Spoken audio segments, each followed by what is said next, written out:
Okay, welcome back to Miss Curtis's art class. Today we are going to have a lot of fun making these bright, colorful landscapes. This one's not finished yet, and I'm going to show you how we're going to finish it in a moment.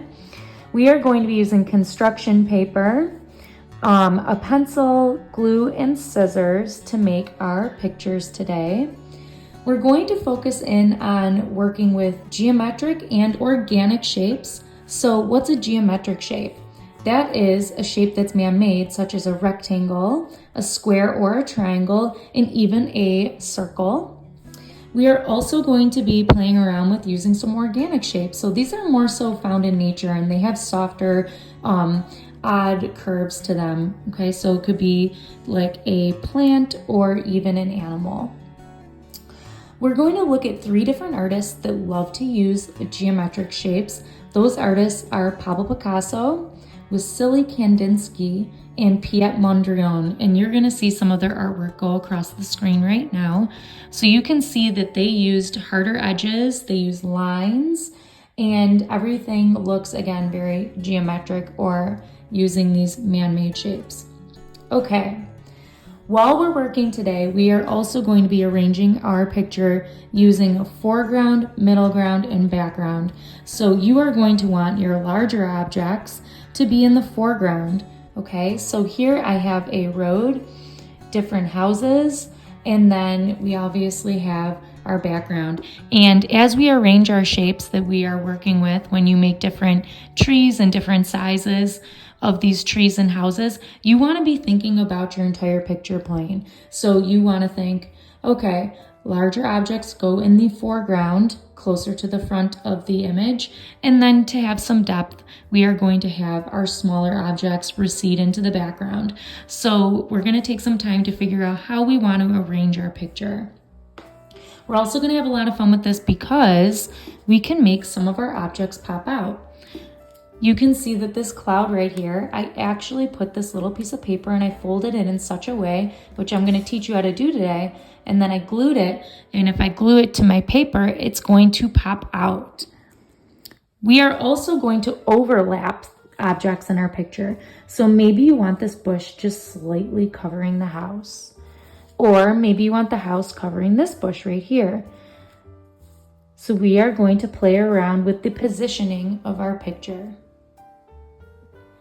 Okay, so let's get started. I am going to show you, I'm just going to kind of move this over right now.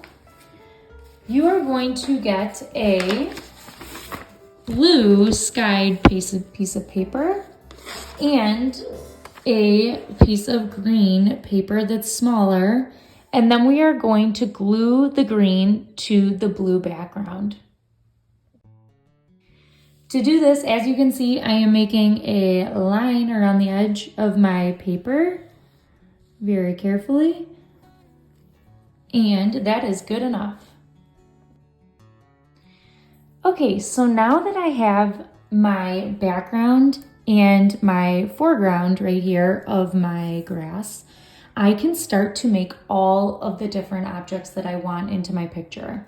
So you might even want to start with your sun. And I'm going to just give you a quick demonstration on this. I've been using different objects that are perfect circles. You can draw a circle yourself, or you can use a tracer to make a nice circle. And there I am holding it nice and tight. I'm using my pencil. We're using pencil. If you make a mistake, you can always erase. So now I have a circle, and I'm going to simply cut that out. And just like that, I've cut out my circle. Remember, when you're holding your scissors, I like to sometimes cut around with using the tip. Just find a spot that's comfortable for you and just hold it nice and tight. Take your time. Even though that was sped up, you know that I obviously had to take my time to create this circle. When you're finished with that, you can start to make some of the sun rays that are coming out of the sun. And those are just thin strips. I varied them and I picked different colors. I picked more of like a goldy yellow, the bright yellow, and even some white. And I also varied the size. So you might want to cut, and this I didn't exactly use my pencil to draw out because it's pretty simple. Okay, and just like that. I have one strip, And now I can take a look at my sun here. And you're going to be creating your objects as you go before you glue them onto your paper. So with one sun ray, I will take my glue and I'm going to put a tiny dot, just a little bit on the back. I'm going to press down and adhere this sun ray. And I am going to continue to work my way around. Again, I'm going to vary the sizes. You can do different colors and make your sun. And then let it dry before you're going to glue it on. The next object that I'm going to show you that we're going to make here is one of our houses. So you're going to want to cut out different houses. I would say 4 to 5 would be perfect for your picture. And you're going to want probably a couple that are bigger for the front area or your foreground. And then as they get smaller back in space, like this one is pretty small, you're going to want to make your sizes a little smaller. So here, again, we're working with a square. I simply cut out a square. I wanted to pick different colors for my houses. And I also wanted to make the roofs different colors just to have some contrast. You might want to think about how you want to make your windows.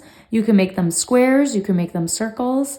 I wanted to have my windows and doorways be black and yellow. So I wanted to show that the lights could be on or off. So the sense of darkness, and then also the light in the windows as well. You can get more creative and you can design these differently. Like I said, you could have circles for windows. So I just cut these out. I'm going to show you really quickly how I'm going to glue this together.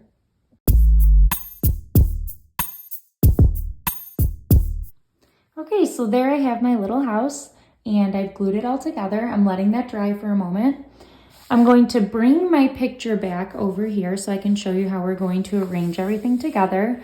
So the next thing that I do want to show you is how to make your objects pop out a little bit from the background, if that's something that you're interested in doing. And for the sun, I did have it pop out. I put 2 of these little pop out things that I'm going to show you how to make on the back of the sun because it was a little bit bigger. But for the cloud right here, I just put 1 and you can see that that does pop out. So I've got 1 right here as well that's on my cloud. So I'm going to put 1 on, let's see, maybe I'll put it on the back of this bush right here. So to do this, I'm going to take a simple rectangle that I've cut out. It's about 1 inch big. I'm going to fold it, both of the flaps over so that I fold it into 3 parts. So I'm going to show you that one more time. So the right side, I'm going to fold it over to the middle area and the left over, and I'm just going to press. When I open it up, it should be 3 parts. So 1, 2, 3. So fold it over and over, press it. And this is a simple technique to make something like that you can use to pop out an object. So I am going to glue down this to the back of this little bush right here. I'm going to put it right in the middle. And for bigger objects, like I was talking to you about, the sun has a lot on it with all those rays. You might want 2 of these, like 1 down below and 1 up high. This one should be fine. So when I put this on my paper, you can see that it's going to pop out a little bit once I glue this part of the flap to the paper. Okay, so that's pretty cool. And like I said, you can overlap, put them in front of each other. So what you need to do next though, is you are going to want to arrange your picture using the techniques that I was talking about earlier by thinking about the foreground, middle ground, and background, and understanding that in your picture, we are creating the sense of depth, which means that the smaller objects are going to recede into the background and larger objects are going to be in the foreground or the front. So this house is larger.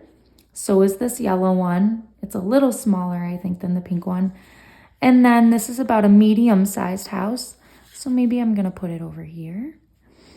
And then they get a little smaller as they're going further back. And then our smallest little purple house is in the far back. And you can see that that looks like it makes sense. Now, arrange your picture in such a way that it looks balanced as well. You don't want all your houses on top of each other over here.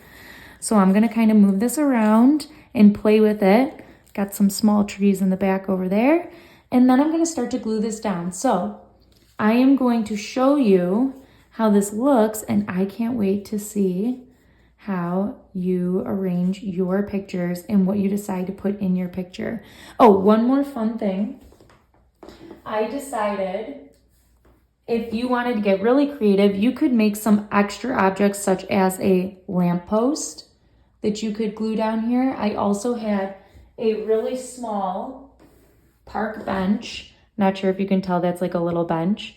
So maybe you want to put some other fun objects into your picture.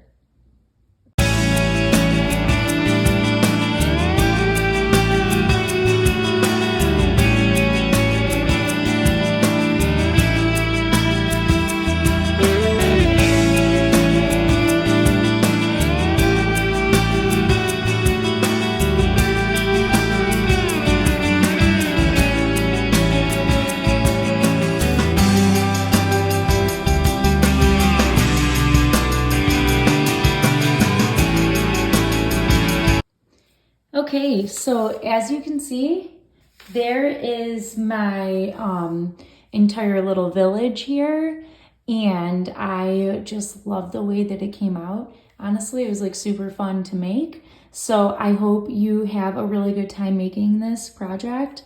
And I decided as I was going, this one I glued it flat to the paper, and I didn't really like it. I wanted to have some of them popping out more.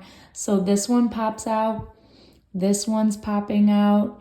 I have this bush popping out, this tree, and the sun, of course, some of the clouds. It's super fun. I can't wait to see how you arrange your picture. Don't forget that things in the foreground are going to appear larger and things in the background are a little bit smaller. And then, of course, you have your middle ground where it's right in between that. So get creative with it. Maybe you want to put some birds in your sky. Like I said, a little lamppost, park bench, whatever you think. And like I said, can't wait to see how yours comes out.